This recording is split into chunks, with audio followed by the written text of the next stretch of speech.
இல்ல ஓபிஎஸ்க்கு அவர் உடன் இருப்பவர்களுக்கு இந்த வெற்றி கிடைச்சிருக்கு. ஆனா தொடர்ந்து அவரிடம் இருந்த மனோஜ் பாண்டியன்ல இருந்து அங்க ஜேசிடி பிரபாகர் முதல் கடைசியாக வைத்திலிங்கம் வரை, இப்போது அந்த எம்பி ராமநாதபுரத்துல மாநிலங்களவை எம்பி தர்மர் வரை ஒவ்வொருத்தராக கலந்து போய்கிட்டே இருக்கிறாங்க. இன்னும் என்னதான் நிபந்தனை, என்னதான் பேச்சுவார்த்தை, முடிவு எடுத்து அறிவிப்பீங்க? இல்ல ஒரு நிமிஷம், நீங்க கேட்டது சொல்லிடுறேன்.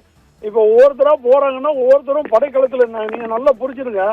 அண்ணன் ஓபிஎஸும் சட்ட போராட்டம் நடத்தினவரு தனியா, அண்ணன் வைத்திலிங்கமும் தனியாவே அபிடேட் போட்டு வழக்கு நடத்தினாரு. மனோஜ் பாண்டியனும் தனியாவே வழக்கு நடத்தினாரு. ஜேசிடி பிரபாகரும் தனித்தனியாவே வழக்கு நடத்தினாங்க. வழக்கு நடத்துறவங்க பிரிச்சுக்கிட்டாங்க, அவ்வளவுதான். ஒன்னும் அவங்க பிரிஞ்சு பாதையை மாறி போறாங்க.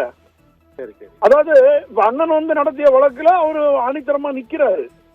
மத்தவங்க நடத்தின வழக்கும் போட்டாங்க. நீங்க அண்ணன் கூடவே அவங்க வழக்கு போட்டாங்களா? இல்லையே, அவங்கவுங்க தனித்தனியா தானே வழக்கு போட்டிருந்தாங்க சட்ட போராட்டத்துல. பொதுச் செயலாளர் செல்லாது, பொதுக்குழு செல்லாதுன்னு சொல்லி மனோஜ் பாண்டியனும் தனியா தான் வழக்கு போட்டிருந்தாரு, இவரும் தனியா தான் வழக்கு போட்டிருந்தாரு. அண்ணன் நடத்துற வழக்கு தான் இன்னைக்கு மூல வழக்கா தேர்தல் ஆணையம் வரைக்கும் போயிருக்கு. அது சின்ன முடக்கப்படுமாங்கிறது தெரியாது. சின்ன முடக்கப்படக்கூடிய சூழ்நிலைய பாஜக உருவாக்குச்சுன்னா அண்ணன் ஓபிஎஸ் இருக்கார கூப்பிட்டு அண்ணன் எடப்பாடி பழனிசாமி வச்சிருவாரு. ஏன்னா அவருக்கு காரியம் ஆகணும்னா காலை பிடிப்பாரு, காரியம் ஆக வேண்டாம்னா விட்டு தள்ளிடுவாரு. அது அண்ணன் எடப்பாடி பழனிசாமியோட அரசியல் நுணுக்கம். புரிஞ்சுட்டீங்களா? அதனால அண்ணன் ஓபிஎஸ் அவரோட அதான் அண்ணன் ஓபிஎஸ் அவர்களுடைய வியூகம் பொறுமையாக செயல்பட முடியும். ஏன்னா கூடால இருக்கிறவங்க எல்லாம் ஏற்றி விட்டுக்கிட்டு திரும்பி ஓடிடுவாங்க. ஆனா தொண்டர்கள் எங்கேயும் மாறல. நீங்க நல்லா புரிஞ்சிருக்க. போனவங்க எல்லாம் நிர்வாகி தான், நிர்வாகி கிட்ட 10 பேர் தான் இருப்பான். ஆனா அங்க இருக்க தொண்டன் தான் ஓட்டு போடணும். அதை நீங்க நல்லா புரிஞ்சிருக்க. அந்த தொண்டர்கள் போயிட்டாங்க சார்.